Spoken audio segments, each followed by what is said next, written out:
Dear participants, lecturers, and our team, I'm very happy to welcome you today. My name is Alexandra Trianova. I'm a curator and project manager of the Lyrical Gravity project that launches today in this 1st September, like first day in school. All our team was waiting for this day for half a year, and we wanted to share our process, to learn together, and to create an amazing piece that was initiated by a Berlin-based performative artist Matteo Graziano. The lyrical gravity that will make us use all the technical feasibility and nowadays possibilities of technology to create artistic experience connected with lyrics, with our sensations, with the things that we sometimes really lack in this COVID times. I'm very happy to introduce my colleagues. Matteo Graziano is today with us, and Nikita Khudikov, real technical engine of the project, who architectures this amazing educational program in the frame of the project. And Nikita will tell us more about the structure of the course and our next steps in the for the future days, and also will introduce our lecturers. Thank you. Thank you, Alexandra. Very glad to meet you all. It's really very happy moment for us to start the course, and yeah, it's pretty fun that it starts at the 1st of September, and this is the first session of one of 4 courses that will happen during the project. And this course is about performative art in virtual and augmented reality. So same to other courses, it will contain 5 sessions during months or a little bit more. And by the end of each course, there will be like a result session when we can all share ideas and results of works. And the first course and the first session is about performative art in augmented and virtual reality, as I mentioned. And I will also introduce the lectures, the speakers who are already with us on this Zoom call. Before this, I just wanted to mention a few organizational moments.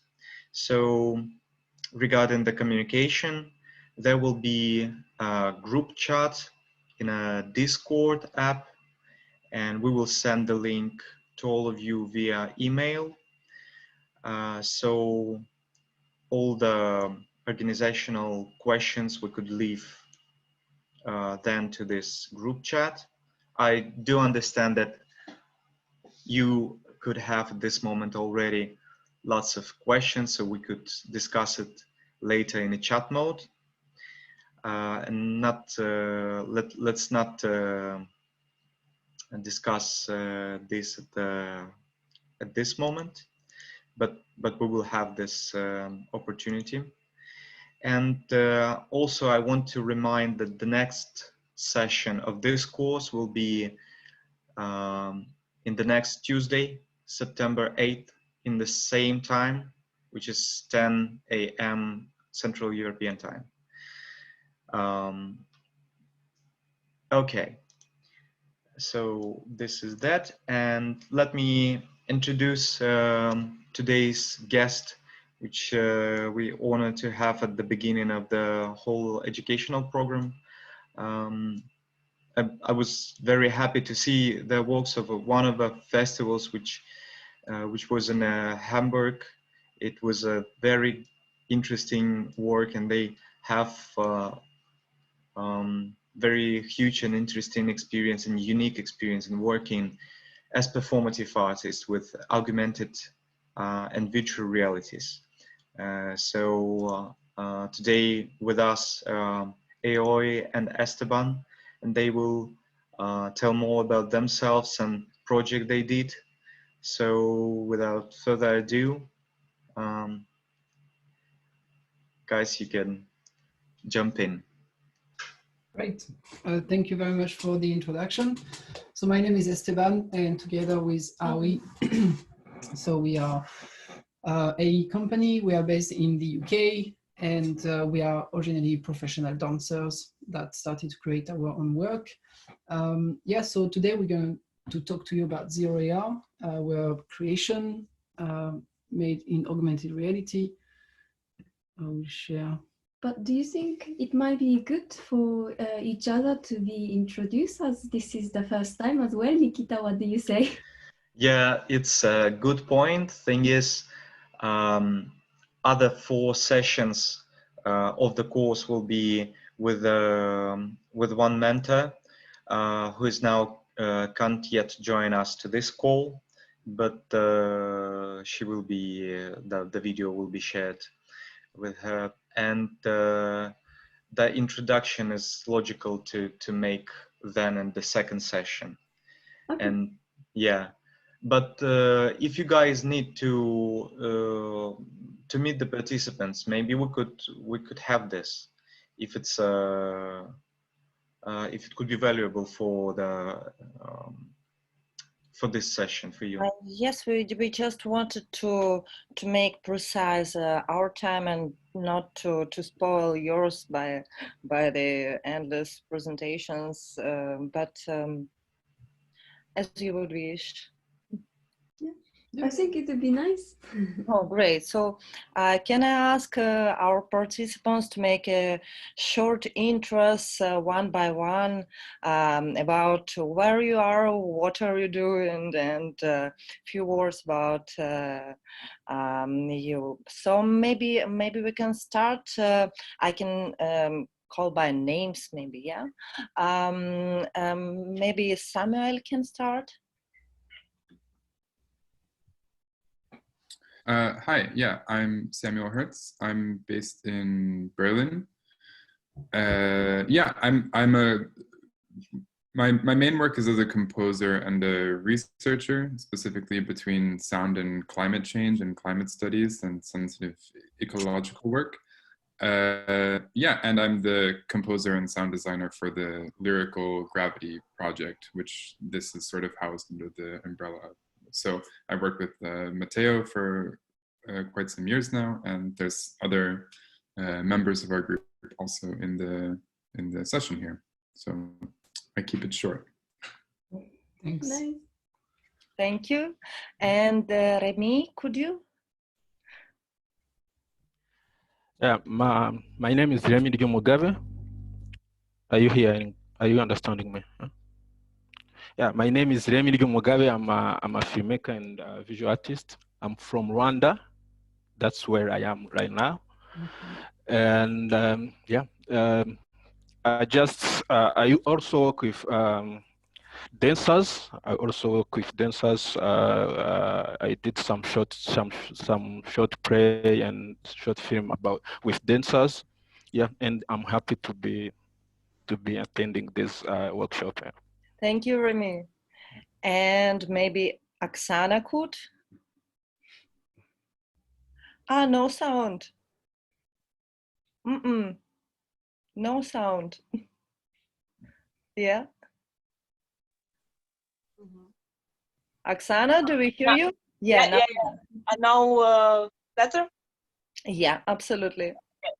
Hi everybody, my name is Oksana Antigona. I'm a filmmaker and queer artist from Kyiv. I'm work with VR and very interesting this topic, and I want to research more opportunities about it. I want to create stories and scenography so I find this very interesting, and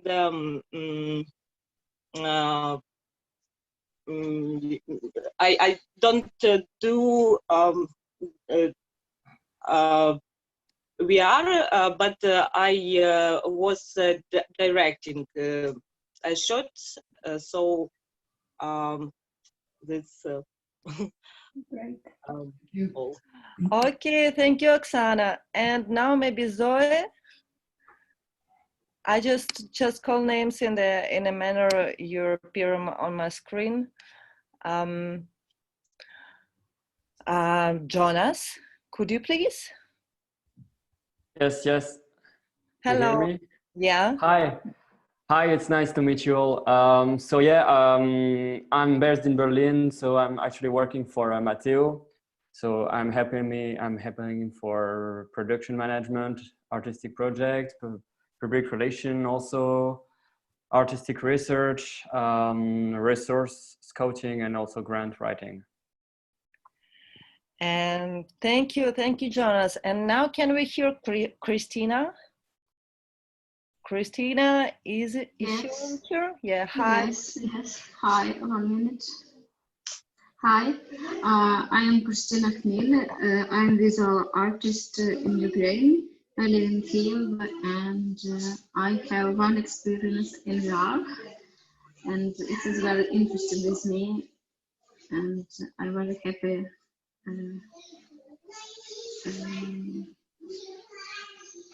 this group. Thank you, Christina. Happy to meet you here. And now Vera. Vera is over here. Vera, can we hear? Hello. Yeah, hello. Hello, I'm a gym studio. My name is Vera DG. I'm a visual artist with 20 more years of experience in visual art. And mainly I'm an artist muralist. But last year I'm working with VR and AR. And last half of the year we are working in Mozilla Hubs with WebXR. And I'm very excited to be here to know more skills, more technologies. And yeah, let's get started. Cool and sporty start. Yes. Thank you. And I'm sorry if I dismiss your names because not all of participants have their true names and the nicknames, but Natser1188. Yeah, hello. We don't hear you. Hello. Oh, yeah, now okay. I'm sorry, I just used this name for shooting and I forgot to change it. My name is Yuri. I'm based in Berlin and performer and dancer.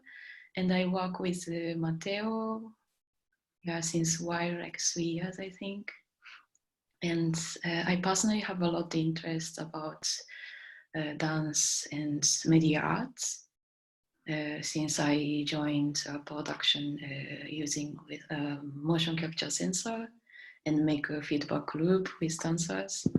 It was collaboration with computer scientists, architects and dancers, and it was really interesting, and I found a lot of possibilities in there. And VR is something very new to me, so I'm very excited. Thank you for sharing your emotions on this. And Kiran, could you please?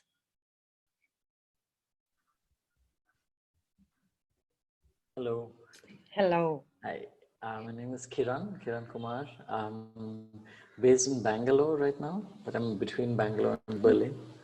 And I come from a dance and media art background. And I'm very excited to be here in this part of this series because I'm entering this year and next year into working a lot with VR for a couple of projects and also more thinking of it as as a way for the theater, you know, so I guess I'm excited. Thank you, Kiran. And Alexander? Yes, hi everyone. I'm Alexander, I'm originally from Ukraine, but now I live in Sweden. And I'm an engineer in a big manufacturing company, so and have some experience with working with photography. So I'm really curious about all the new stuff that we'll talk about. Thank you. And Lennart, could you please? Hello, everybody. My name is Lennart Kulles. I'm a visual artist working in the field of installation, performance, happening, photo, video, VJing. And I work together with Matteo already since last year. So I'm a part of Lyrical Gravity. Hello, everybody. Hi, thank you. And who has this amazing flag on the back? Zoe, am I right? No? No. Yeah. Hi, I'm Lina. Hi, Lina. Hi, nice to meet you all. I'm based in Berlin, and I'm right now in a very analog dance production. I make music, and I've also worked in video. And usually, so I'm very interested in now how to transfer a very analog experiences into maybe a VR world, and maybe also using analog as a word is not the right one, but this kind of reality into another reality. And yeah, I'm very excited. Thank you, Lina. And Vishal, could you?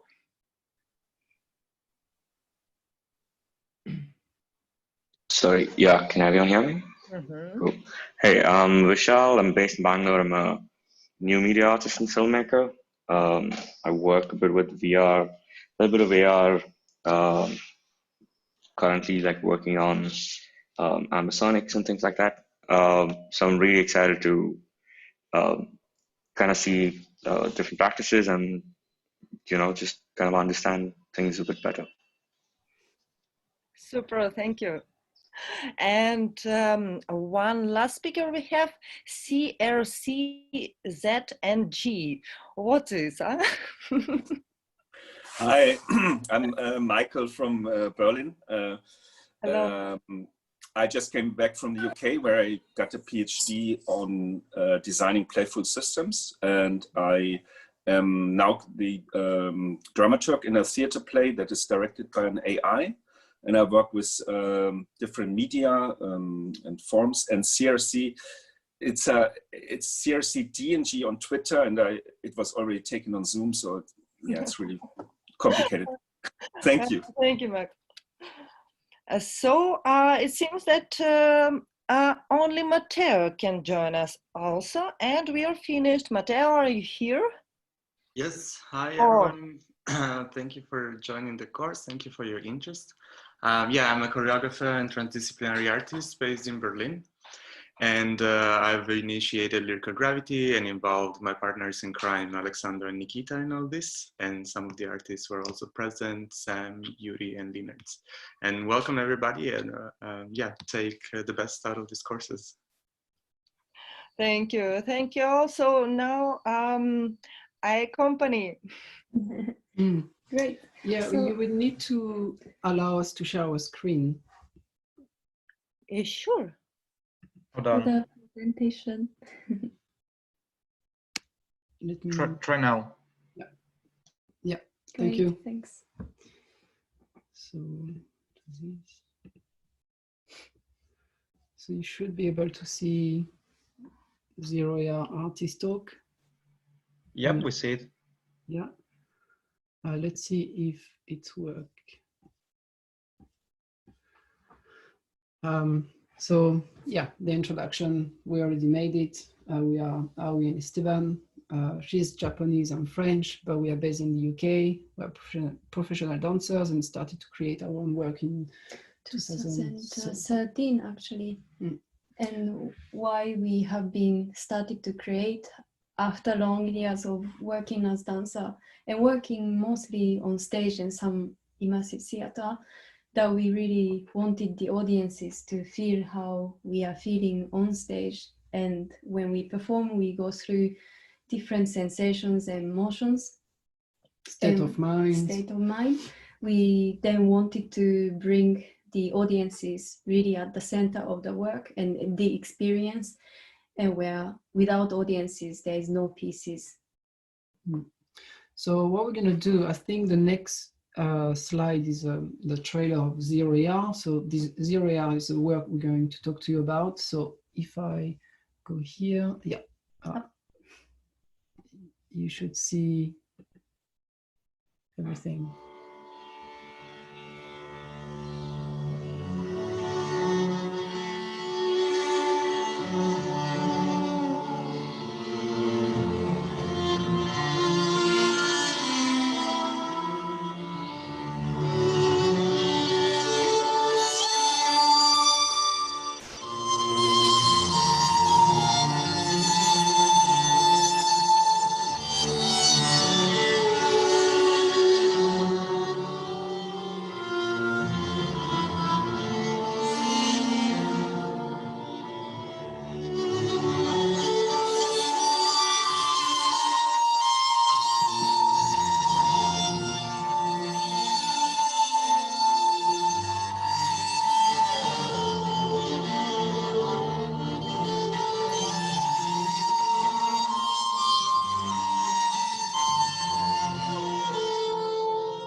So yeah, for this production, actually, we had a quite small team. That was, so obviously myself and Aoi. I'm gonna put you here.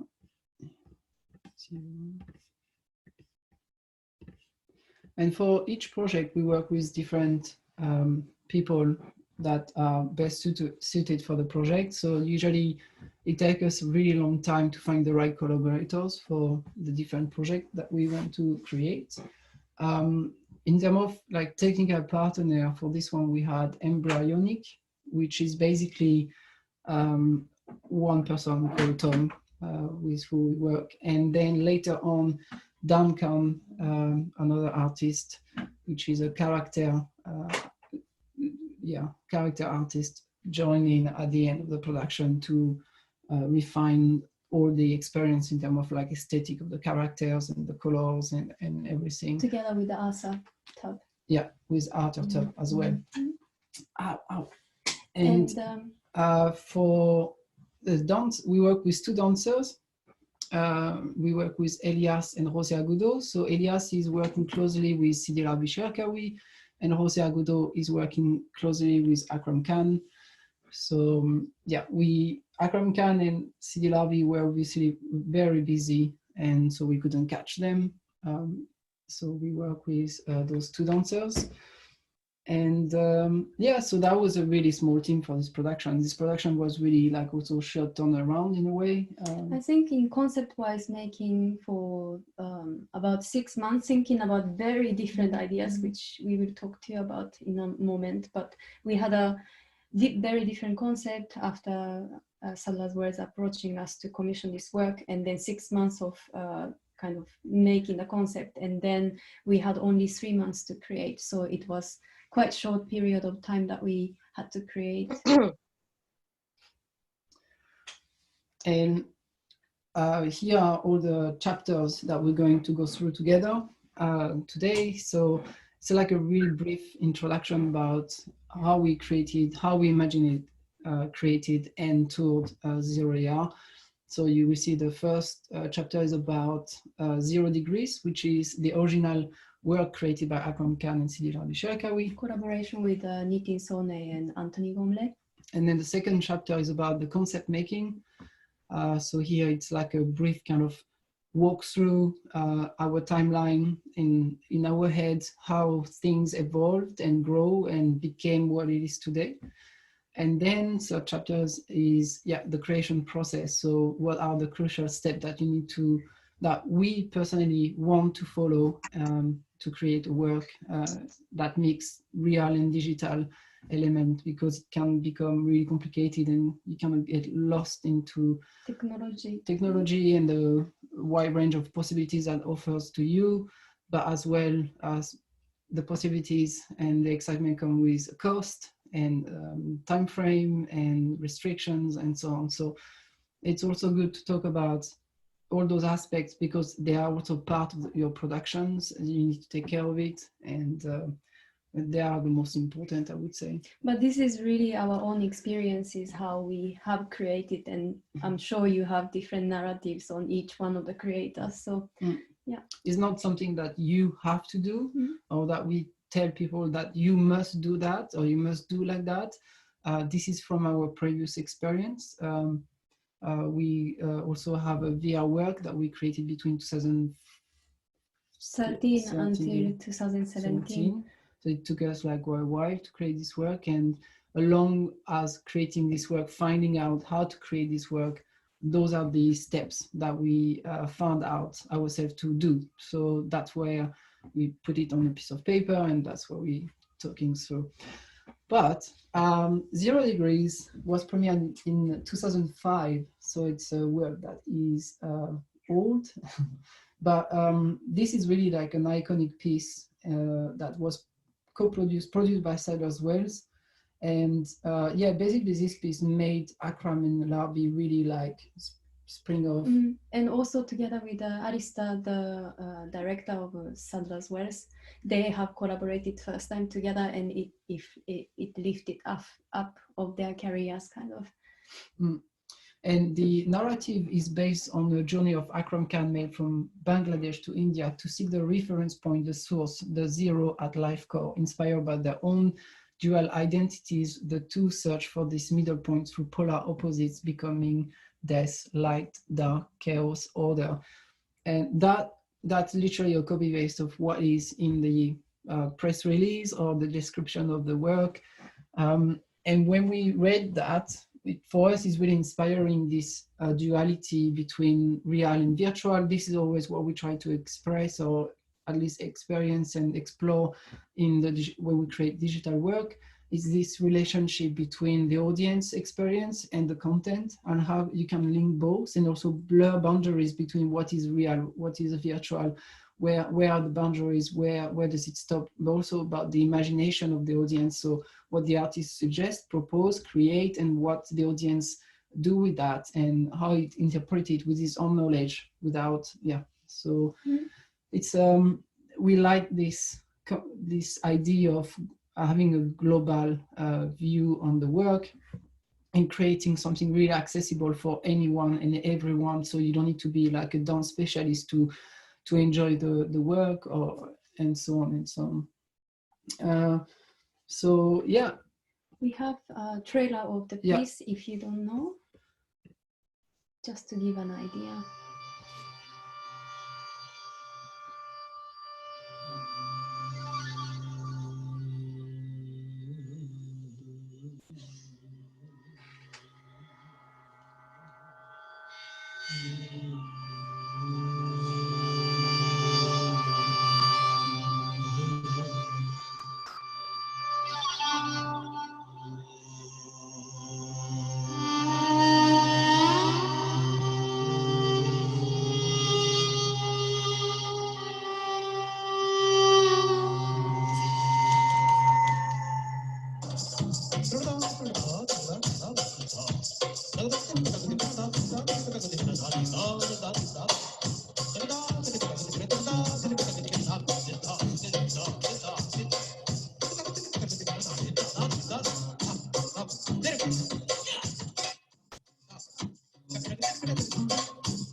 ירושלים של סהר ושל נחושת ושל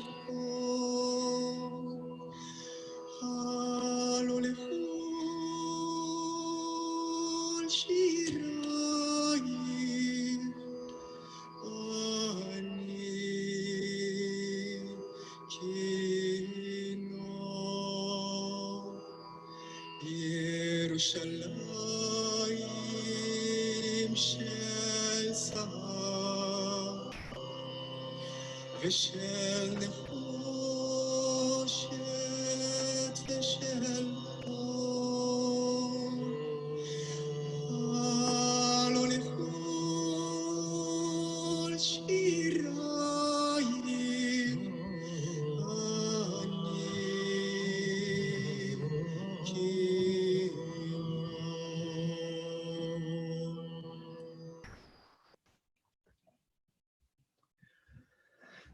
So that was 0 degrees, and as you can see already, they play with dummies on stage, and they have this duality with themselves. So those dummies are a representation of themselves. Or cast of themselves. Yeah, so one is for Akram, one is for Larbi.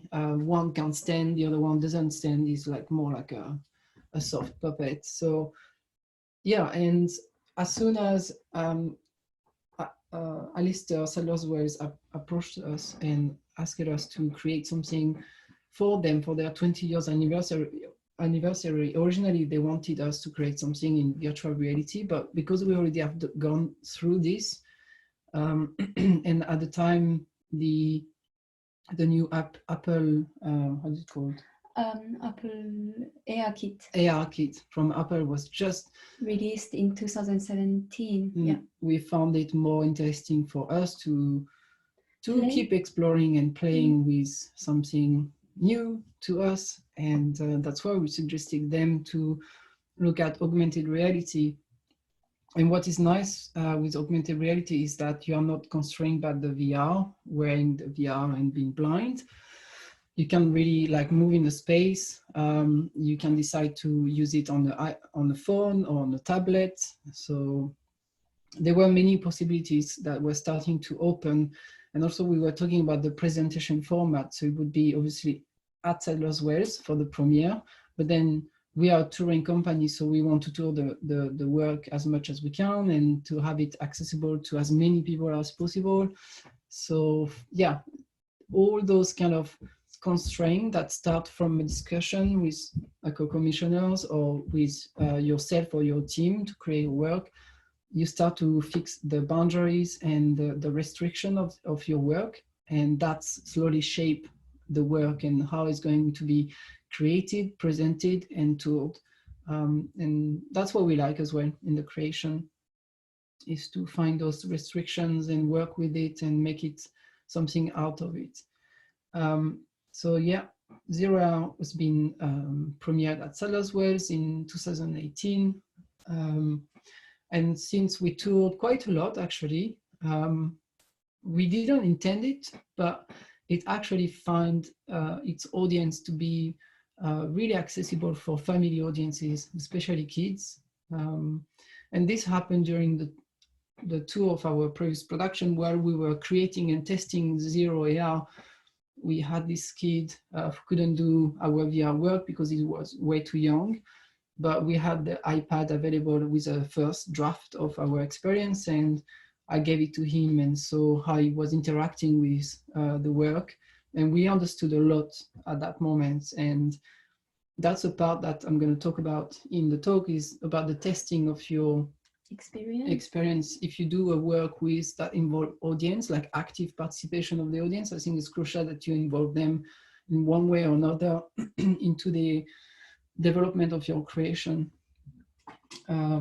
So that's how we do. We always test with some audience without letting them know that we are testing with them, but we find a way to make it happen. So yeah. We were supposed to tour a lot this year, but with the COVID, it has been all cancelled, but hopefully it will come more next year.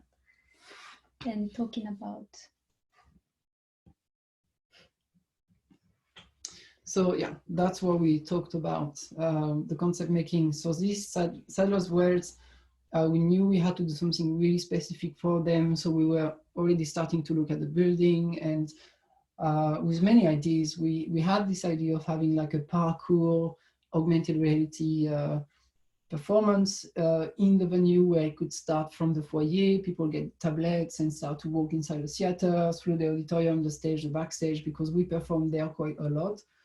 So we know very well the building, and yeah, we found it interesting as well to kind of involve also the team that is different department, from the producer to the performance to technical team, as well as all the backstages, because it was really celebration of Sadler as well. So how can we make for venue? That was our initial thought.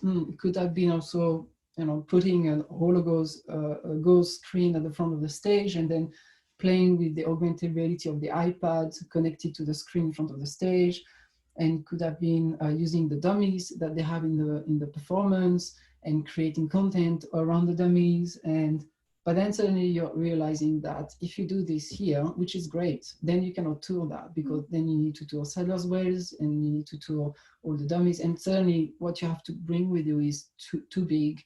So there come a bit the frustration when you have to shrink down the idea to the essential, and also please the co-commissioners. And so yeah, and that's how you shrink down the ideas. And also we were working with content that wasn't ours, and for us was really so we had like the form of the experience, we had a lot of ideas, but in terms of like the inside of the experience was really hard and difficult to feel honest about it, because it wasn't our work. And we did ask to have a meeting with Akram in Labit, so we could talk to them about the work and ask them our own questions. Even so, we could find things online where they did answer a lot of articles, and they have videos about their creation process. Is never the same than actually speaking to them. So that's what we did, and it really helped us. Yeah, so they were talking about Larvi and Akram had their own different interpretation of the piece, as well as their journey was different, and then how they are feeling. For example, Larvi was initial focus was skin and color, white and dark, identity, Muslim, and the sexuality of the genders. And then the interview with Akram's personal experience of the body on the train that was still and dead for uncertain time. And as Akram is speaking, and then with his hands and how he speaks, made Larvi then decide, oh, that's really interesting, because he has worked a lot with the text, and opposite where Akram was always working with the body, and then kind of collaboration started together. So yeah, the piece itself is based on the Akram's journey from the Calcutta in Bangladesh, and that so the dramaturgy of the original piece based on different text that comes on each chapter kind of. And then first it's a border talking about how they struggled, what is our identity, and then when Akram loses his passport, then he didn't suddenly have the identity, or he was given the passport, but then passport was passed on to the other person, and then he was losing his passport, and then he was like, I have no identity. So it's asking about the identity in the border. And then he encounters, he has a journey in the train, and then he encounters this dead body that was on the train, and then but he couldn't do anything. And his wife was, the dead body's wife, the wife was asking for help to Akram or everyone else, but he couldn't do, because if you touch him, then he would have been maybe accused. So he couldn't touch it. And then so he could see him kind of passed away. That was my imagination as well, on top of what Akram was telling us and what is on the piece. But seeing this this moment, then he found out the philosophy of the death and the life, and meaning of life itself. And then yeah, so after the dead body, there's a confrontation that he cannot help, and then after he conclude the philosophical meanings of that life and death. And so this kind of this pattern of dramaturgy we wanted to take into Zero AR as well, because that's where we are based. So in our own interpretation, we started to think about how we can make Zero AR based on their experience and their original piece. But we didn't want to copy paste what they have done. We didn't want to just replicate what they have done, only motion capturing all the choreography and represent it in augmented reality. This is not what we wanted to do, so we started to think about how can we extend this piece, what is after this piece. And at the end of 0 Degrees, the original piece, so Akram and Larbi leaves the stage, and then the 2 dummies will stay on stage. And so that was kind of became our starting point, and all the Zero AR became the story of the dummy itself, and what is left on stage, what is left after the live material leaves, and then what is then alive and emptiness that we were started to think about. Yeah, and especially that there's a second live material that's come in, which are the audience that's going to grab the iPad and then carry on this experience. So for us, it was interesting to also have it accessible and understandable from someone that would have seen the piece 10 years ago, 10? More, 15 maybe. And for someone that doesn't know anything about dance and doesn't know anything about Akram Arabi, or doesn't know anything about what the theme of this work and what the purpose of this work, once I toured Zero AR into a more like commercial event, and so someone did the experience, and she looked at me, she's like, but for what did she say? She said, why? I don't understand, like, what the point of it, what the point of doing this. Yeah, I turned around and say, yeah, there is no point, just do it, or don't. I mean, it's fine, you know. It's like, we need to be aware of those people as well. We need to be accessible and open, and I think it's really challenging. It's taking the risk to not replicate what's happened on stage and just copy paste and say that, yeah, we've done something about zero degrees. We took a decision to go a bit further and to let the audience become the active participant in the work. So that was for the concept making. But then, like I was saying earlier, when you create the work, then you have those restrictions, and those restrictions are crucial because they are going to make your work essentially. So for us, it was crucial to have a light technical setup. And for that is the idea is that augmented reality is only on the phone or tablet or things like that. So yes, we had a lot of ideas with reusing the dummies, or using the building, and create something using the building and so on. But yeah, we wanted to keep the production as small and self-contained as possible because we want to tour as well. So at the moment when we tour, we don't require anything from the venue apart like a plug to recharge the iPads.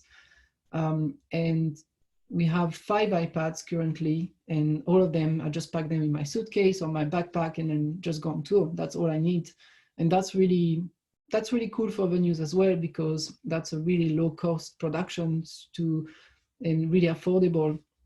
And this one, we really want to, when we tour it, we make it free. So for the audience, so it's not ticketed or whatsoever. It's an 8-minute work. What is nice is like, people can come back. If it's free, then they can come back anytime and try again, or bring someone from their families or friend to try it. They can explain it. They can find games in it. Kids, we find a lot that kids actually create their own games where they try the work.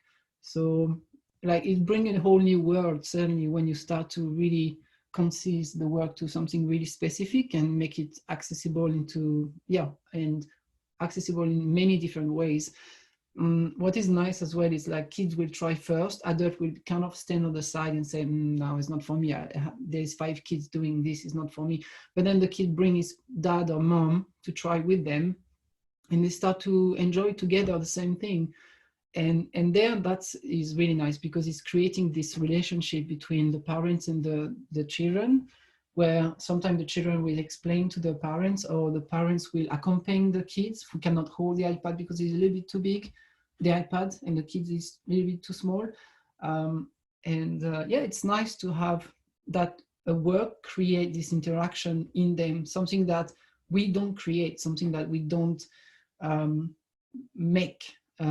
It's happening. It's a continuity of the work. And essentially how that to bring the audience together and connecting together is something that we really want to do. And especially coming from the theater, and the importance of theater is a communal experience, although it's a different with now with the COVID, but still I think with this work as well as with the VR work, we try to connect people. And for this one, you can see all the interaction at the same time. You can interact together in the same scene. You will see same animation and interaction. So that was very important for us to connect people together. Another restriction was to not be site specific. Again, we are using tablets, so why having to be really specific, tied up to a specific location? We saw it was a bit of a shame to go this route. So yeah, the iPads, technically how it works, we can explain later, but we have one host iPad that will host the experience for the 5 other iPads that's going to be given to the audience. The host will scan the room where we are at and create a center, a digital center for the iPads to know where they are. And this host will download the map to the 5 iPads for the audience, and then everything is suddenly connected. And that is really specific to Zero AR, or at least at the time when we premiered. I don't know if today it's existing for the experiences, but like Aoi was saying, all our iPads are running the same experience at the same time. They are connected between each other, so the 5 audiences see the same thing at the same time. And every time I'm going to create and touch the screen, I'm going to make an interaction with the content that is projected, and everyone will see it, see my interaction on the content, and same for the others. I will see the interaction of the others onto my content, because we are eventually watching the same thing at the same time.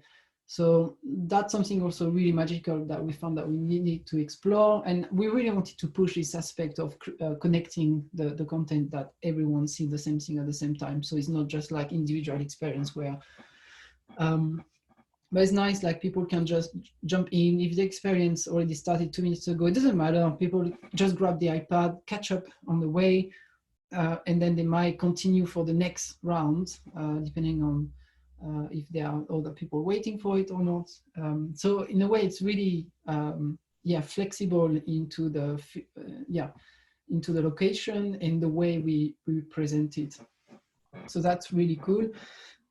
So yeah, the piece can be presented indoor, outdoor. The only thing that our experience doesn't like are LEDs lights, because LEDs light have frequencies, and we work with the camera of the iPad. So what's happened is, if the frequencies of the iPad and the LEDs light are not the same, it will flicker, it won't recognize the space. This is the only thing that our iPad doesn't like. But if it's only when there is only LED light in the blackout. So if we have a outdoor space or natural light together with the LED, that's fine. What's amazing with the outdoor space is the light in the content. So our lighting on our characters is not fixed, it's real-time rendered, meaning that right now on that picture, if I have my character in the middle, the sun at that point of the day was hidden behind the trees, but then at midday it was like creating some light onto my characters and so on. So that's something that audience are not aware of. But or you wouldn't notice? You wouldn't notice unless you're a specialist. You come and say, okay, yeah, I can see the light is, which happened quite a lot as well. But I think it's make it more honest as possible. So it's really a risk that we are taking, because when we start the creation, we don't know if it's going to work. We don't know if it's going to be connected. We don't know if it's going to be the iPad powerful enough to run the experience. We don't know all that. This is something that we have to take it with us. That's what we want to do. You need to assume it, and if it doesn't work at the end, we will improvise or find a way of creating. But I think taking risk is I think it's the most I mean, for us it's worth the work. It's a lot of work to create stuff like this, it's painful, and so at the end when it works, it's great. So I think, but otherwise, if it's not challenging, then otherwise we are not excited and cannot drive to create. So that's something always we take risk. No. Ah, okay, sorry. I think it's like this. Oh, okay, I had something else, but so the constraint, yeah. So yeah, with tech, like the risk that you're going to take, you have a lot of things that you need to, I mean, for us, we have to learn everything. We don't know. We don't know what is AR. We don't know how it works. We just have an image and an imagination, like, of what we want the audience, how we want the audience to experience the work, and that's it. And then from there, we find our way through things. But for example, AR technology require a real-time graphic to run on the iPad. This means that the complexity of the graphic is constrained by how fast the iPad can render the footage. In addition, the AR tracking takes significant powers from the iPad processor resource, and so yeah, and this AR tracking at the time was not perfect either. So it can recognize like a flat surface or flat images, but generally doesn't pick up people or smaller objects in the space. It also requires a certain level of lighting, which is not true today. Now you have way better AR that can recognize the room and do point cloud data and stuff. But that was 2017 we started to create, and 18 we made it. So that was the latest technology available. So yeah, the battery is something that you can't escape from it. Battery, yeah. So the AR will tax the processor of the iPad. It will run down the battery really rapidly. So that's something you need to think also that we needed to think about during the experience, is like, where we're showing the work, we can't leave the iPad just like this and wait for people to grab it. We have to plug it back into the charging cable, and the charging cable won't charge the iPad, but it will maintain the iPad to the percentage of the battery. That's what we found out. So once you know that the Apple cable is that long, so how you do to put your thing on the stand and then have the cable running down, that is not looking good, and that it's easy for people to access. So all those kind of things, little things, but they make a huge difference, I believe, when you present work. The user experience, we knew that not many people will not be familiar with AR at that time. Even today, you might find people that doesn't know what is AR, and you need to welcome them. Those are the challenging audiences that you actually, if you manage to grab them, it's so rewarding. It's so nice, when you have someone that comes and say, no, this is not for me, I don't like technology.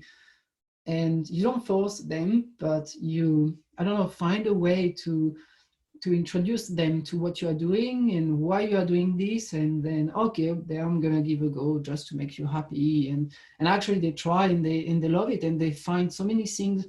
They found similarities. They can be critical, as critical as in a live work, in a digital work. And this is what is nice, is that people can become critical about the digital work. They can understand it, and they can find their way through, and this is nice. This is nice to allow that. It's cool. Another one is the network setup.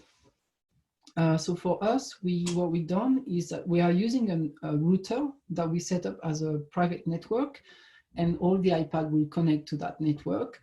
We'll have, like I said before, one iPad that will stay next to the router, because he's eventually connecting all the other iPads with the audience. So this one, we don't touch it, because if we touch this one, basically, if this one crash, let's say, or if I touch the screen and I stop the experience, it will stop. No, actually, it won't stop the experience on the other iPads, but it will run until the end, but that's it. And that's it. And then we need to reset everything. So it works with an IP address that we get from the main iPad that I enter into the app of the other iPads. Then they connect, I download the map, and here we are ready to show the work, and it takes us 2 minutes to set up, basically. But network setup, what we found out through the process that is 5, so Wi-Fi got the 5G and normal one. And then if we use 5G was very tight network, and then the area that we are performing is 5 meter by 5 meter, even it doesn't last. So we always had to connect the normal one rather than the 5G, and that we couldn't use any other internet network that was provided by the venue, because it was always kind of interrupting the connection.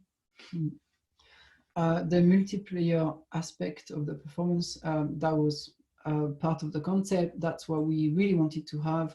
So we had to find a way to make it happen. And yeah, it worked. Like we explained a bit earlier, people can see everything at the same time. When they interact, they see each other interactions. And they see themselves physically as well as through the camera feed, which is nice for the children as well. Really fun. A lot of people, yeah. So yeah, that's about the multiplayer part. So after knowing all these restrictions that we're gonna get, then we could start to imagine the experience, what it is. And what we usually do is, even if it's blurry, we know the end what we want to show, the experience itself. Then our process is always kind of backwards, what we need to do. So we wouldn't wander around where to go. We know what we want to create, then we work it out. Then we know from the beginning what we have to make and create, and which steps that we need to take.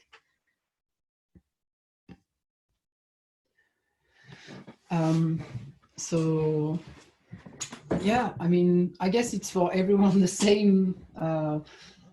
This is our amazing artwork drawings. So we do storyboard making always, but we don't do it like storyboard, like in a film where we go scene by scene, frame by frame. It's more like storyboarding the space where we're going to perform in, or it's usually a cube, and then we place people inside this cube, and then we see how people interact with each other, with the space, with the content. I think for us it's very important also knowing the presentation format. So for example, the first picture in here on the left, we have already iPad set up, how we are setting up the iPad, and then how audience are experiencing it. So it's a mixture of a bit like filmmaking and a performance making. I think essentially what we are doing is we are creating a performance. So we need to think in 3D way, let's say.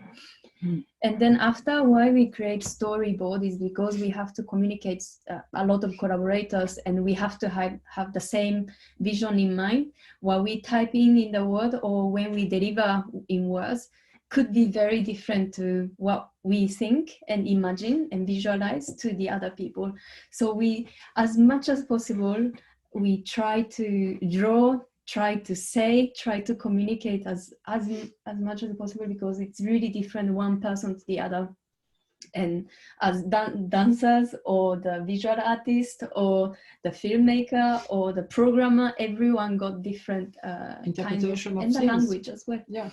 So, and you can't expect your collaborators to be in your head and to figure it out exactly what is a color that you imagine, and that the orange is not this orange, but it's the other orange. So yeah, communication is key on the project. It's tedious and it's painful, but it's how it should be to really make it We are still work. learning, in fact. Yeah, every project is different. So it's yeah, but for the storyboard we follow the original journey dramaturgy of 0 degrees. And that really helped us. But also we did have a talk with Akram and Lavi about their work and how what was their creation process as well, and what they were talking about. And their words really encouraged us to create this work and yeah, unleash the creativity inside, because we had the shape but not the inside. And it was, yeah, since we talked with them, was way better, and we felt more we felt allowed to work with this content in a way. They gave us full authorization of reimagining their work, which really helped, because otherwise we were like, maybe this is not our work, so maybe they don't feel great, maybe we are not good, but they were like, after speaking with them, they were like, yeah, do what you imagine, and you do what you want. And also Akram said the body tells a story, and we believe this is where the power of dance relies as well. So that's that made us really encouraging to create dance in AR as well. Then come the shooting. This is again shooting. We use motion capture suit called Rococo, and we found those suits the best suitable for us, and at least for the dancers, compared to others which are a bit more invading, intrusive for the body and for the movement. So Rococo was way more flexible in a way, and yeah, it's not perfect, but I think for what it gives you, it's actually really amazing. It doesn't give you, at the time, it didn't give us any details about facial expression or hands and fingers, gestures. So everything was, our hands was like that, and our face was like that. I think we had we picked up 5 positions, because what is also coming with the cost as well. So we couldn't source these motion capture suits plus the plug-in of all the fingers, plus the facial expression, plus. So we had to cut ourselves as well and go with the principle what we definitely needed and what was needed. And also we only had one suit available, and there are scenes where dancers are interacting with each other. So we had to keep track of that. So for this, we also film with the camera. And so we could repeat a second time with the performers. But when you work with dancers, what is great is like they can repeat exactly what they've done with the same tempo, rhythm, and so on. So yeah, dancers for that are the best, even better than machines, I would say. So yeah, that's what we've done for the shooting. And in the shoot, we also shot into a 5x5 meter square that we marked on the floor. So you can see like some red and yellow tape. Those were different things. So our yellow tape were, I'm not sure exactly what it is exactly, but I think they were like some digital walls, but the physical space where audience will be evolving in as well. And the small square where they are at the center. Yeah, there's a cross also, which is a center. So basically this red cross on the floor in between them now on this first picture on the left, top left, is basically where I'm setting up the center with the iPad, where I'm setting up the experience, and then everything is like mapped accordingly. So we had to think the digital space and the real space at the same time, because essentially what we are motion capturing is the area that we have to perform. So we had to think in a parallel both ways. But during the creation, we don't come with tell the dancers what to do and then we just do it as we wish. We usually collaborate with dancers a lot. And I mean, for this one, the choreography was set because we were taking from Akram the original piece. But still we had imagining the whole experience itself, how audience are traveling, what audience are seeing, which position audience will go and see the dancers and what effect and etc. This came also collaboration with the dancers, talking about their feeling as well as their interpretation and what would be suitable for the piece. And so yeah, that evolved also during the shooting time, creating together with those amazing dancers. And what does it do as well when you are a kid and you are that tall how you perceive things, how you experience it. And that's what is fun with digital. You can really bring the audience at the center of your work and place them wherever you are, wherever you want. So yeah, it's a lot of fun playground for choreographer, I would say, the digital world.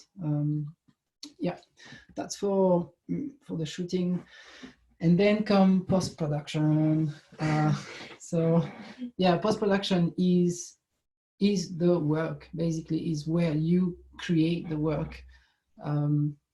Whatever happened before is just a preparation of it. And from my experience, this is where you need to be the most focused on what you want to do and not getting lost. There are too many things that are possible. You will find that mistakes also are really interesting, like errors, mistakes are like, oh yeah, this is cool as well, maybe you could do that. And then you start to go away from your aim, like go back to your original drawings, go back to your first writing, what was your first ideas, what you really wanted to do, and then that's how we work, that's how we do, try to keep focus on the thing. But for this one, first we had to read the characters. I think before reading the characters, the motion capture data was not that precise, so it could go sinking down the floor, or all these, you know, like the arm might be a bit like this, or the foot is staying somewhere really weird position. We had to, I mean, not us, but the digital technologists had to clean up all the footages one by one. And so we had to pick up first what scene we wanted to clean up, because it's really tedious work. So we had to review each one of the motion capture data and then say which one we want to clean up and which scene from in point and out point. And then after they have rigged the character, we had a different character at the beginning, but then we had to refine it. So, and putting aside, they rigged the character, and then at the same time, the developer was developing all the code, and then creating a test apps, and for us to review. And towards the end, actually, we could go to. So we had an app to capture, we had an app created by Duncan, one of the character artists, and also an amazing developer. And he had the app that captured the 360, the digital face, to recreate into the phone, and as well as in Unity or Unreal, wherever that he create a character. And so we could go to meet Akram and capture his face, and as well as Larbi was in Brussels and we were in London. So someone, the dancer from Larbi's side, was taking Larbi's face around, and then we put it at the end, the character itself, into the face. We replaced what we had before, because we were never happy recreating the face by just manipulating. It never did gave the realness of the face. So at the end, the 3D capture was the best solution for us. So for us, the face is not moving, so there is no facial expressions, but it's the extension of the dummy. So it kind of matched for our artistic concept. But if you want to do the facial expression, then there is a way, but then it's, again, which one you want to prioritize in order to create your experience. It's very expensive as well as a really long process. So. But also when we started to put things together, so we had 5 scenes in total. And when we put them together, we realized that actually in augmented reality, everything has to go way faster. So yeah, our imagination of how the people would experience the work actually were a bit wrong, and we shrink a lot, all of the scenes basically, to end up into having an average of 2 minutes for each scenes, which we had planned way much at the beginning. But I don't know why this feeling of like it's not going fast enough is not because it's not live. I don't know, there's this thing where I don't know, it felt like it had to go quicker. into things and more, yeah. And also because audience are free to move anywhere they want around the content, so they could have seen it really briefly, really quickly. If you step across, around, tack, you've seen it. So what's next? You know, why am I here? Why I want to stay? And so this part was really challenging for us to find out about this. And then while we are doing this post-production, while things are taking shape, we are also testing with the audience. So we are testing a lot of things. We are testing the content itself, but also we are testing the way we are introducing them to the work. So how they will experience the work. And also, yeah, so those are the two main things that we were testing. Basically, it's how do you give an iPad to someone? How do you explain? What do you say? What you don't say? What do you keep, not a secret, what do you keep it a surprise? And what you don't, to make them intrigued and interesting to try the iPad. This is,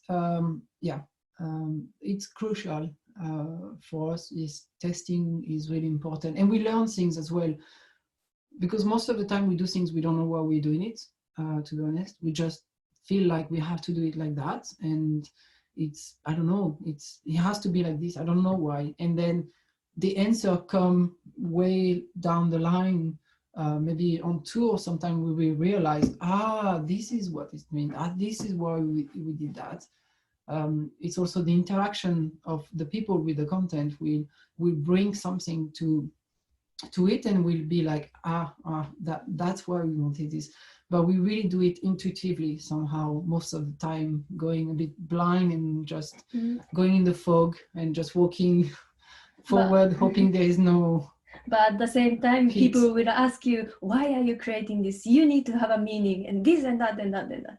Where we have a basic concept, and then if we get to bring everything, yes, we like if everything makes sense and meanings, etc. But some elements is okay to explore. That's what I found, and that's what we are always telling. We don't need to know. There's always a sense in what we do. I mean, but we don't explain it. It's almost like a secret. It's for us. And even between myself and Aoi, sometimes we will create the same thing, but we'll have a different interpretation of it, or put a different meaning on what we making. So it's fine. We have this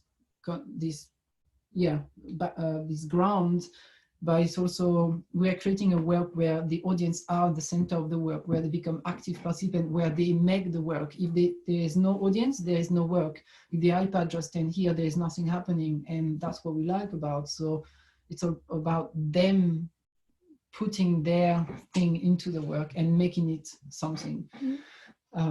So testing. And I mean, we were in Malaysia, and this kid grabbed the iPad, and the second he grabbed the iPad, the whole production almost changed, or the production went like a specific direction, and that was nice to find out. And we're glad we found it out while we were creating the experience.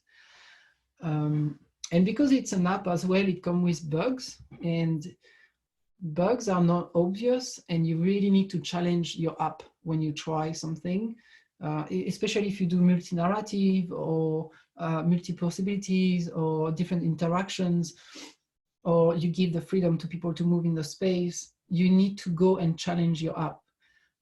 So for example, if you give the freedom to move anywhere they want in the space, you need to take your iPad and walk 1 kilometer down the road and see what's happened. What does your app does?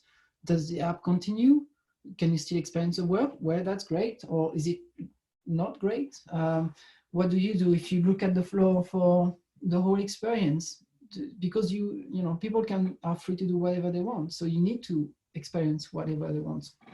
And then sometimes these things that we haven't predicted enough, then that might crash the app. So it was really important for us from the previous work as well, but all the possibilities, that whatever we can imagine, to test it and see if that works or not.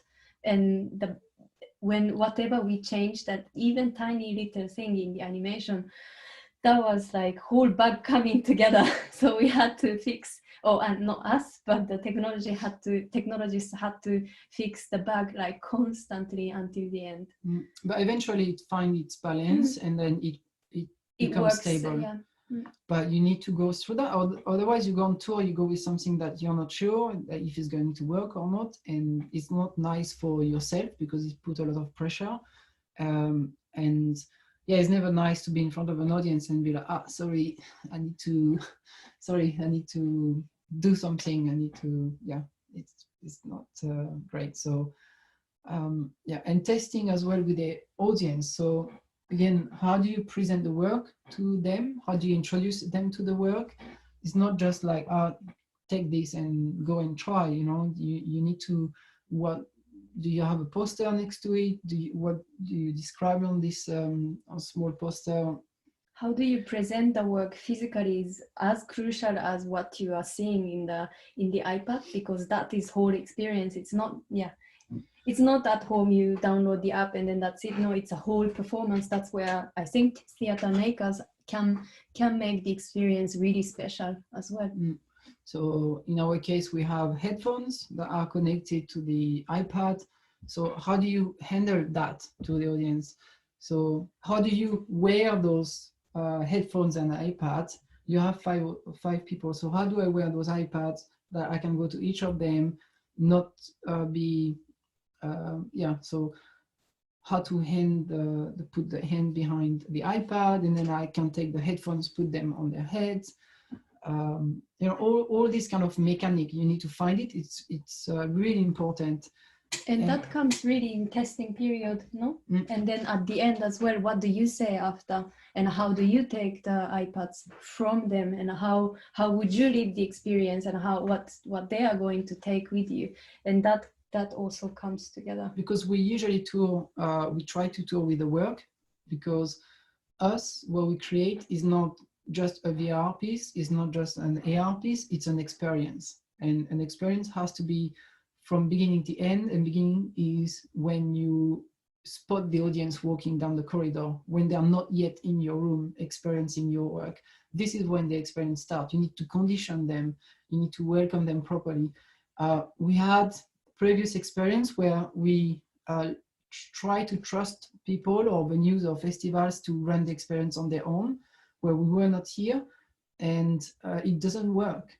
Staff doesn't understand, like volunteers from festivals, or, you know, they don't have this experience. They don't know what you're trying to do or achieve with your audience. And I'm not blaming them. I'm just saying it's normal for them to not be able to understand how much you want and how important it is to run the script properly from the corridor before the audience arrive in your room. And that's special to VR and AR or any immersive theater work. You have this in each individual experiences are so different, and this conditioning is really crucial. But because it's so individual and very different one to the other, no one knows apart from who has created. So this training session with the ushers, if this is not there, then the piece itself cannot stand on its own. So we always train the ushers. We always ask to work with the same ushers all the time, and it's nice because they appropriate themselves the work. It's not they don't feel like they've just been asked to kind of stand here and give iPads to people.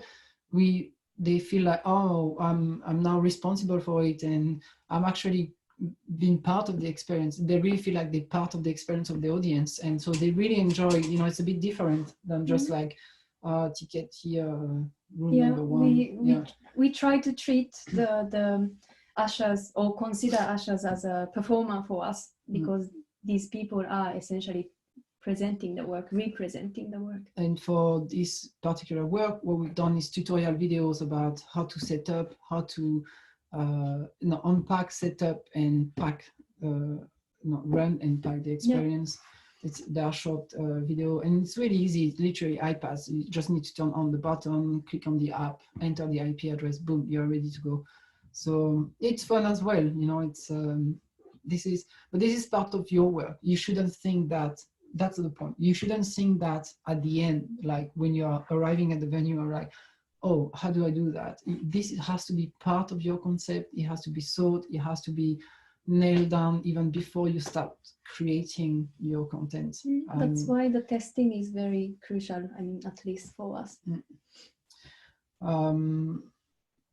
Yeah, I mean, that's how we did for Zero. It's obviously different to what you have done, what you want to do, but we hope that you can find things that you can take and make it your own and use it in your creation.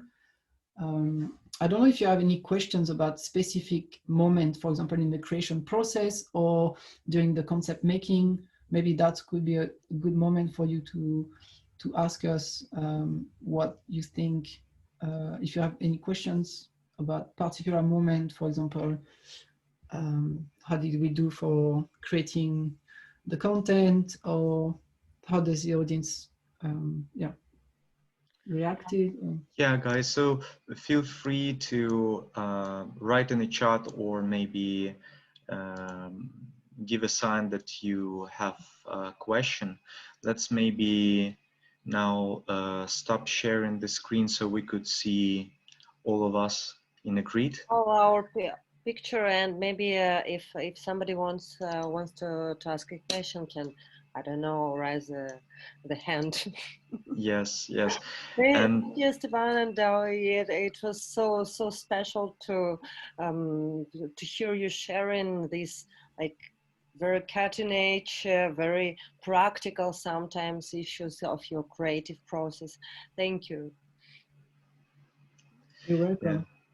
Yeah, thank you so much. And meanwhile, I don't see yet hands, but I have several questions that can be also useful for developing the project. And I see one question. Matteo has a question, so please, Matteo.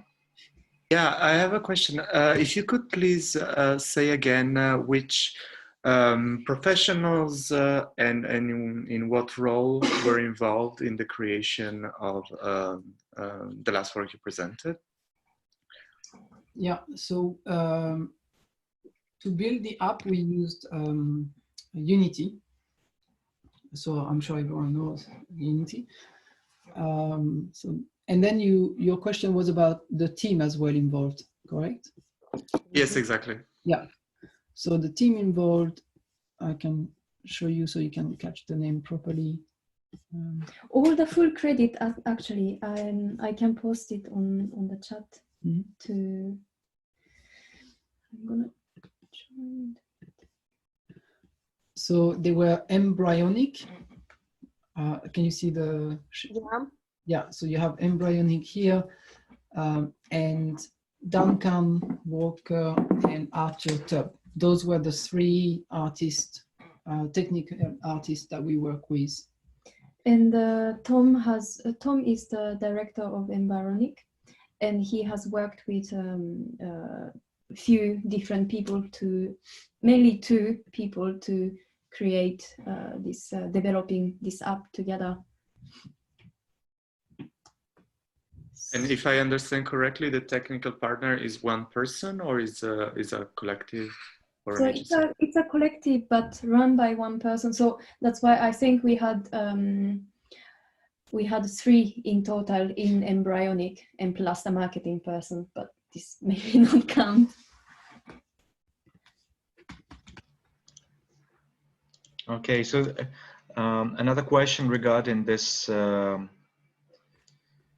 collaboration with the technical team is about the communication itself. Like, you shown the storyboard or like sketches. Did you had other artifacts, documents, tricks, hints how to communicate easily the idea from your hand to the technical guys and check if all the team are on rails to develop your idea? To check their work, we were going to their place and keep on working with them. to deliver the ideas for this one was pretty simple, I have to say. Before we talked to them, we went through many storyboarding and ideas and so on. And then once we kind of knew where we wanted to go, we had like only one storyboard to show them, and let's say probably mood boards or inspiration images in terms of like aesthetic or kind of feelings that we wanted to get. Yeah. For the other works, yeah, we had way more things to, so we had proper script, like writing script, written script, we had storyboard, we had... For this one, we had a plot. So each one of the scene we were writing what is happening, and then together with a drawing we were explaining.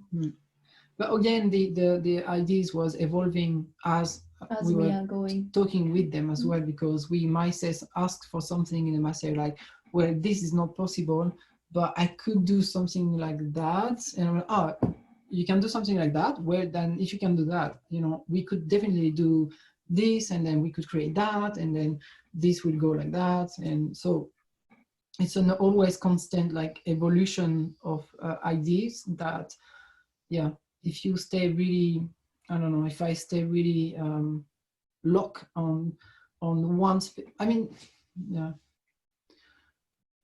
yeah, I think it's like a constant collaboration and compromising as well between what you want to achieve, but what the technology can achieve as well at the time when you're working with it. For example, we were looking at volumetric capturing instead of motion capture as well, where lots of cameras that are set up in, I think in London there is a company called Dimension Studios, and there are studios that you can capture is 2 meter by 2 meter, I suppose, and it is also ceiling is kind of limited, so it's quite hard to dance in this small area, and what if you lift, then you hit the wall.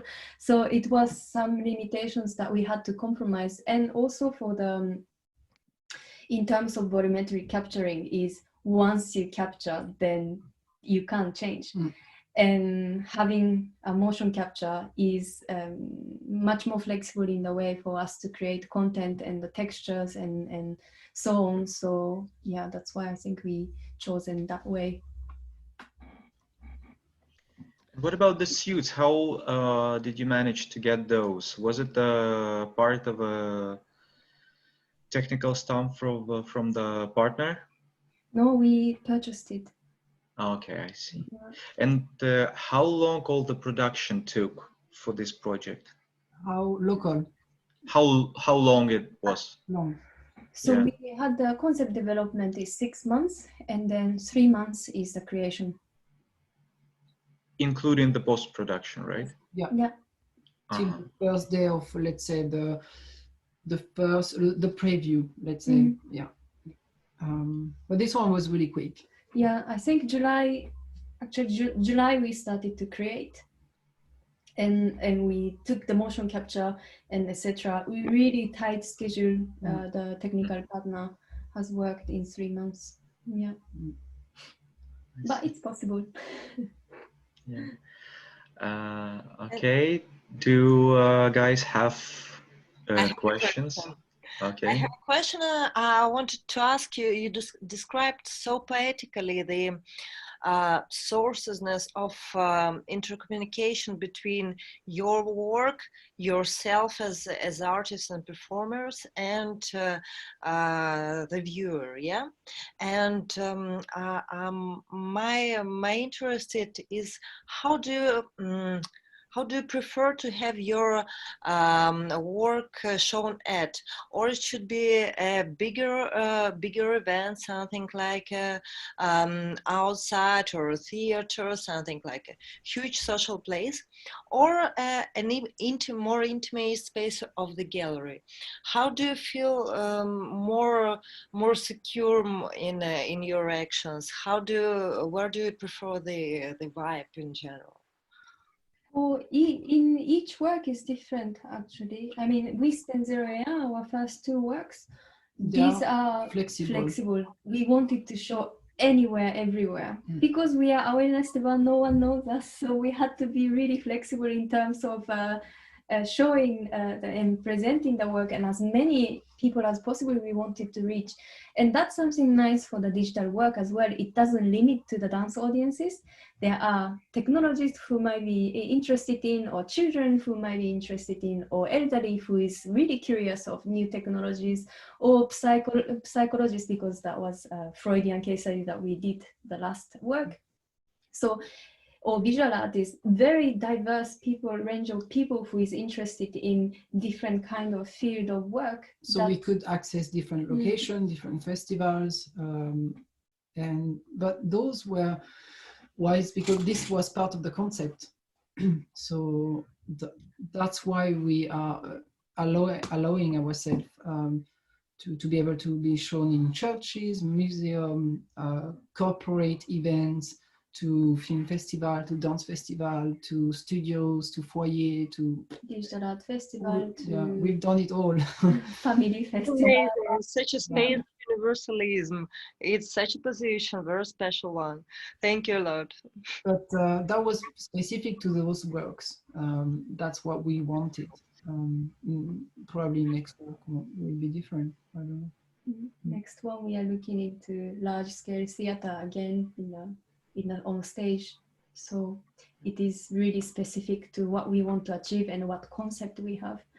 Yeah. But we like the challenges. We like when we brought WIST to this corporate event, it's like a VR festival for in London, in big exposition hall, and they just like big corporation brands basically coming and exposing there. And we were the only artistic thing here. Yeah, the thing that is in the and we had some really interesting confrontation, like not in a bad way, but like, yeah, people coming from the film industries and they didn't get it at all. They were looking into medical equipment as well. There was surgery. So it's very different to. But we were fine with it, it's fine. It's like, it was nice to meet. Actually, we met a very nice person who is now a mentor of our company. Yeah. So it's great. It was a nice challenge. Yeah. I have another question. I was wondering if you mentioned before something about multilinearity and multi-narrative. Yep. In the piece, if you could talk about that a little. And then also I'm very curious to hear about how you went about sound and sound design for the piece. So the multi-narrative aspect was in the VR work in WIST, where we created one narrative but 76 possibilities to explore this narrative based on the gaze of the audience that was captured in real time by the VR. And for that, yeah, that was an exploration about the physical and the digital world. And how it came is with a simple questions like, okay, if I'm in this room with this character, what does my other character do at the same time? That's when it started to, when I had the box for one scene in my storyboard, I started to draw a second box next to it at the same time in the timeline, and starting to put a question mark in like what's going on there, and what if my audience could go there instead of here, what I'm creating here, what if they were deciding to go into the other one on the other side of the storyboard. So that's how it started, but that was for the VR. And the sound in this work, for this one was not, Ambassador was not 3D sound. The VR work was 3D sound, but not this one. And we already had the amazing composition. From Meeting Sonhe. Yeah, of the original dance piece. And yeah, we didn't look further for that. We just try to find not the best, most expensive, but like the good quality headphones, because his sound, his composition is great. So we just wanted people to be making sure that they're having good sounds in their ears. But yeah, we basically reuse his soundtrack that he made for Zero Year. In VR work, we placed the different triggers in the 360 film. So we had different trigger holding different type of sound. That I think it was more text and songs that was related to each characters, and then that was symbolizing their character, and then going into their journey or also. So yeah, we played sound in Whist a lot.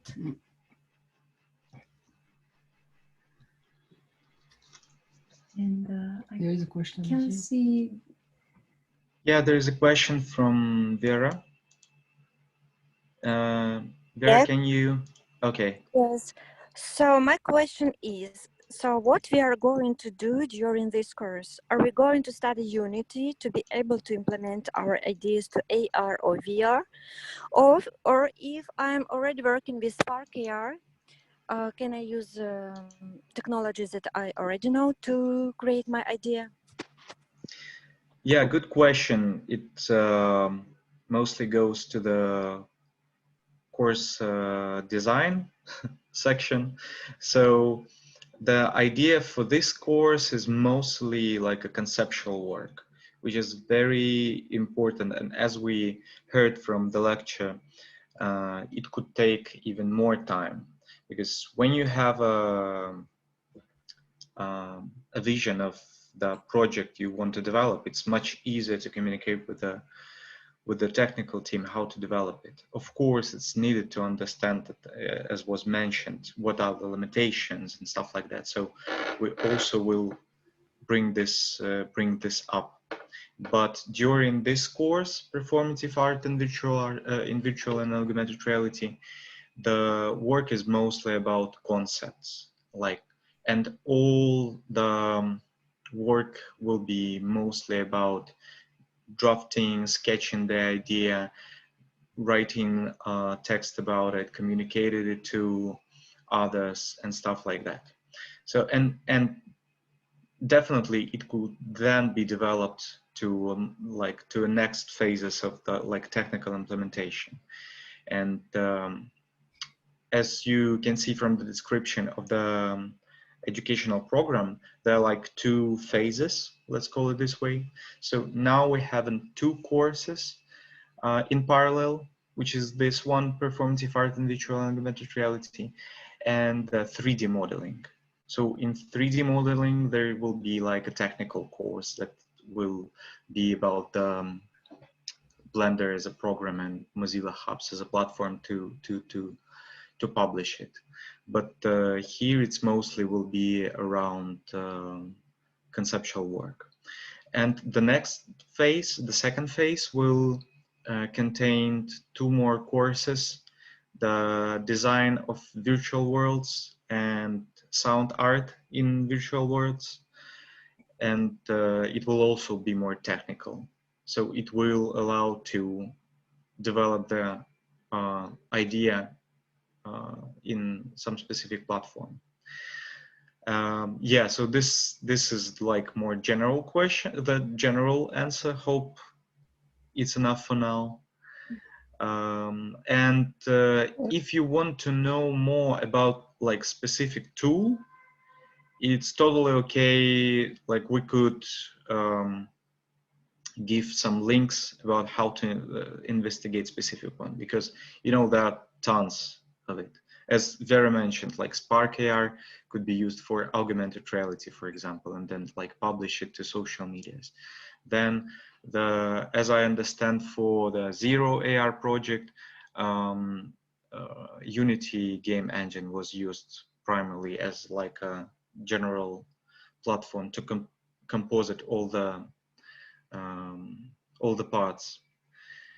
So there are tons of different ways how to develop it technically, and it's not a good idea to try to input it to the 5 sessions course. Yeah. But as long as you have the concept, then you can, the platform, whatever the technology you use, doesn't really matter. And like the first session that you're gonna go through, I understood that you're gonna draw your concept and imagine it's really important.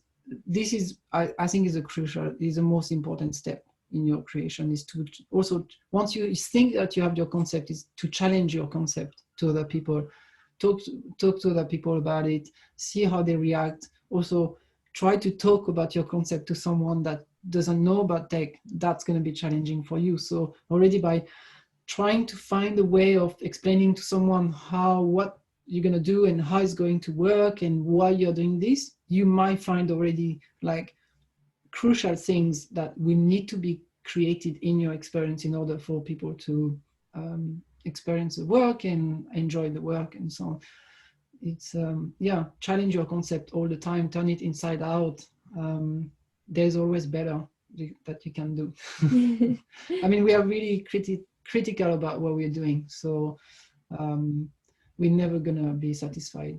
So, yeah, I think, but the technology itself is nothing without our creativity. So I think that part, spending a lot of time making sure that what is your experience it is and how defined and detailed can it be, is making whole work different at the end, the output.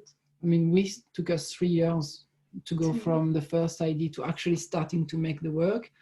And today, the same, the new work we're doing, it's been 3 years that we are just like mixing the ideas and inside out, going there and then coming back and writing scripts so many times, yeah, failing, and essentially, eventually, sometimes really finding something really. So yeah. Yeah, thank you so much.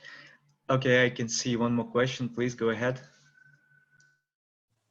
Yeah, I've one question for the artists, and that's about the phase before the work started. Did you mention that you were commissioned for this project? So they came to you to ask you for the project. That's brilliant. But in this case, did you have like some difficult phase where, like, for about example, to negotiate about the budget, or was it all like kind of smooth ride in that sense of like project development? So the budget was already set, and we had to bring extra budget from Arts Council England, and that's how we could make it. That's the challenge. Like, people has no idea like what are the fees of those guys of this digital world. Like, it's my weekly fee. There are hour rate or their daily rates. It's my weekly fee. It's a completely different world. Or could be a monthly, really, like game. We were discussing with other technologists, and then they were like, yeah, you guys are competing with those game companies, and they have billions making in one day. You know, they engage a guy at I don't know how much per month to just draw flowers for months.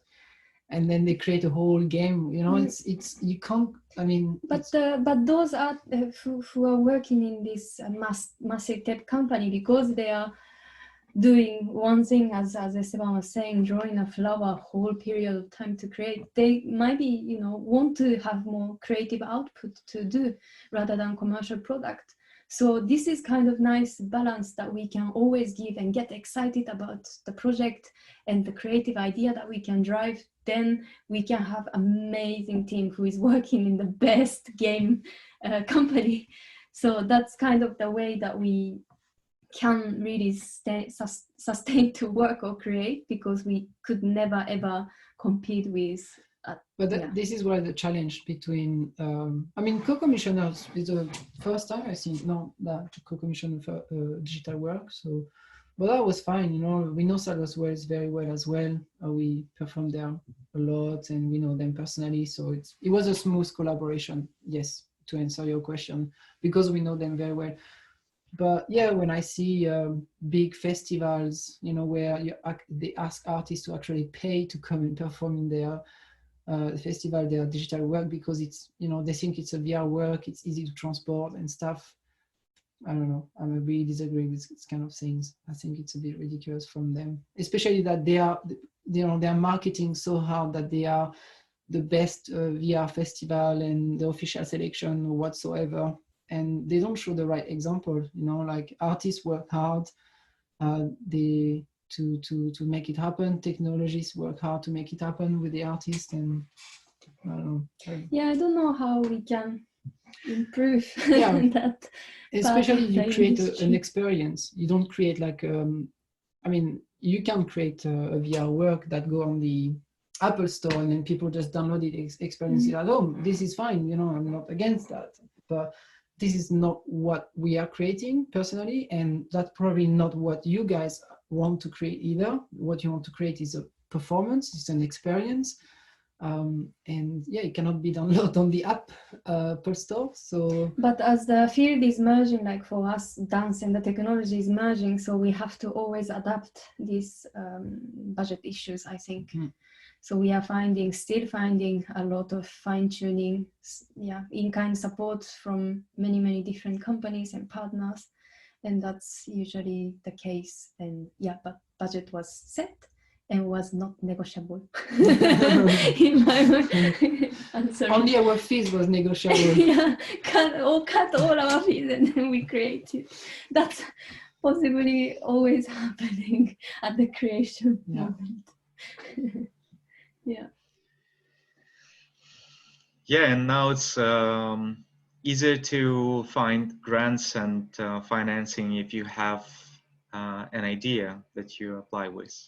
So it's also like a good thing to have like sketches, draft ideas, descriptions, scripts, or something as a part of application form. And of course, the experience. So hope it also... Small demos or trailers helps a lot as well. It's very hard to put in a paper to imagine your experience, and especially the immersive work it's completely different than you see it in 2D or worse. So it's best really people experiencing it to create a small demo even before you producing it. Or test, like a test of an idea. If you can manage to do that during, if you have time during this workshop, if you find a collaborator that can create something. I can see Bella is offering and very kind. Take the opportunity to test your idea, to crash test, I want to say, your ideas, because that will give you new ideas. And so the mistake that you're doing today, you won't do it during your production.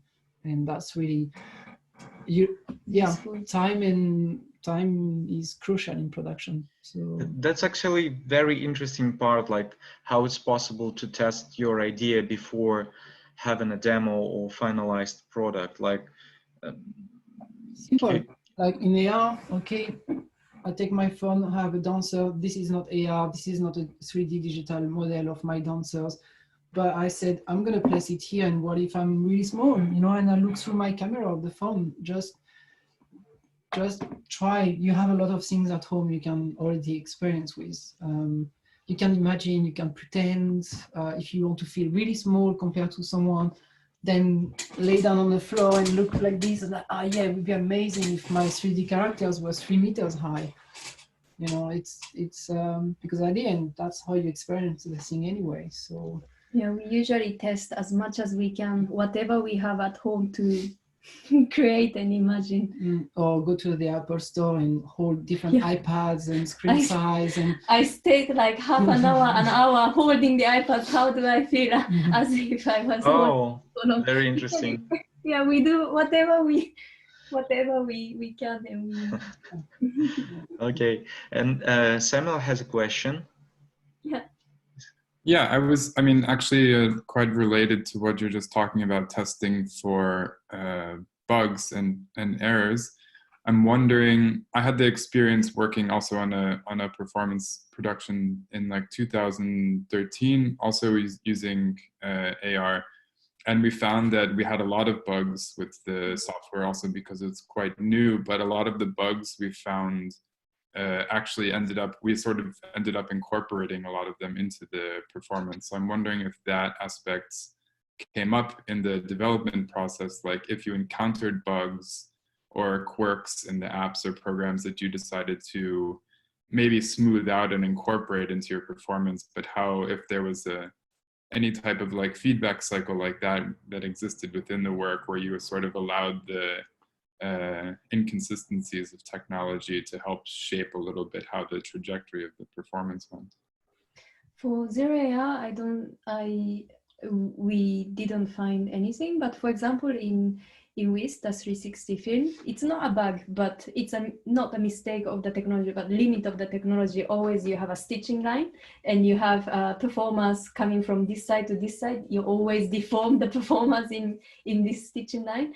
And that we could, yeah, we kind of liked it, that deformed, because it was an interpretation of dreams and fears, so it matched the concept. So we let it go, allow this not mistake, but the technology limit to happen, but not really a bug in our case. Zero AR, the only thing we realized is the motion capture, when we were reviewing it, the character was like sinking down, sinking through the floor, and we're like, oh, that's cool, that's nice.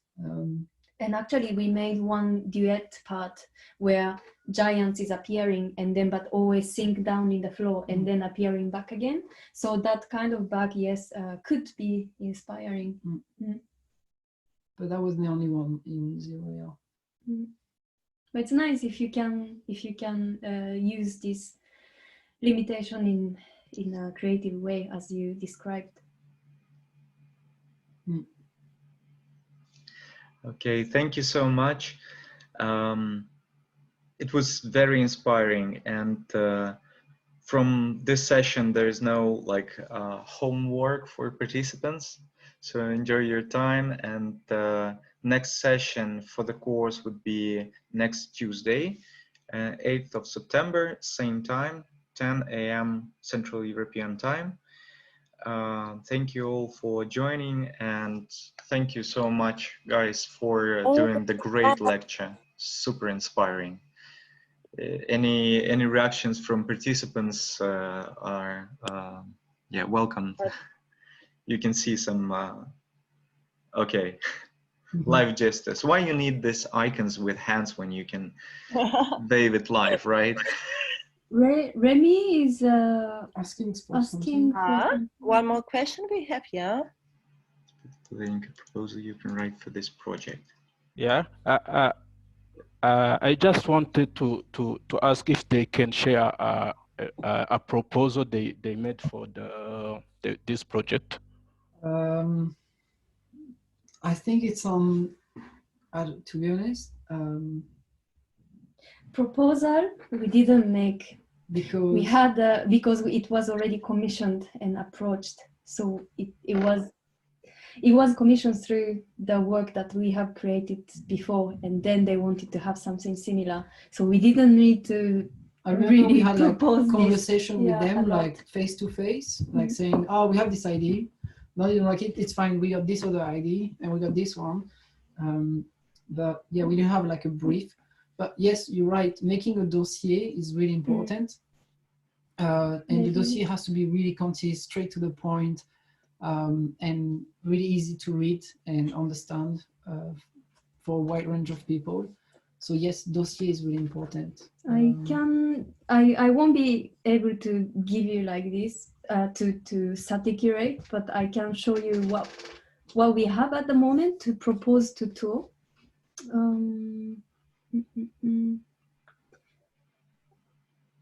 Yep. So this is specific to Zero AR, but we usually really talk about where it has been performed and what it does, what the description of the piece we usually start, and then we also say what is technical setup. It's really important for the venues or presenters to know how to present it. And then of course the trailer is here as well, so we document really well what we are doing always. And then we also offer workshops, so what we offer more than performance, we usually also talk about, and it's really important for us to share what we have found, and we really want to help other people or hopefully, and we have different range of how we can do. And then what the others say about the work. Quotes are very crucial, so gather all of your reviews, and whatever people say is really crucial. And then we end with the biographies. So yeah, if you could have like this, what it is. Concept. Yeah, concept, and maybe here you have your technical setup, you know, like, and then you have your biography and what you have done before. Like, if you can have like this kind of things when you go someone, easy, don't write too much. Just people don't have time to read all, although we write a lot as well, but yeah, we try to keep it concise, but nice pictures and what you have already achieved, and yeah, good concept describing what it is, but short and concise, precise. And then if you have a test with you on your phone, really super easy to show. It's like, tac, you see it. Or if it's 360 film, you have the test shoot demos. That's a must. I mean, that's a plus for you. It's, yeah. And be sure that you know what you're doing, even so you have no idea what you're doing. When you talk. Just pretend. I'm sure so many of you are so experienced, so I'm sure you know, but it's very crucial as you have to produce on your own. Even though working with the producers, you are the one who can talk the best and know the best, really. Great, thank you so much.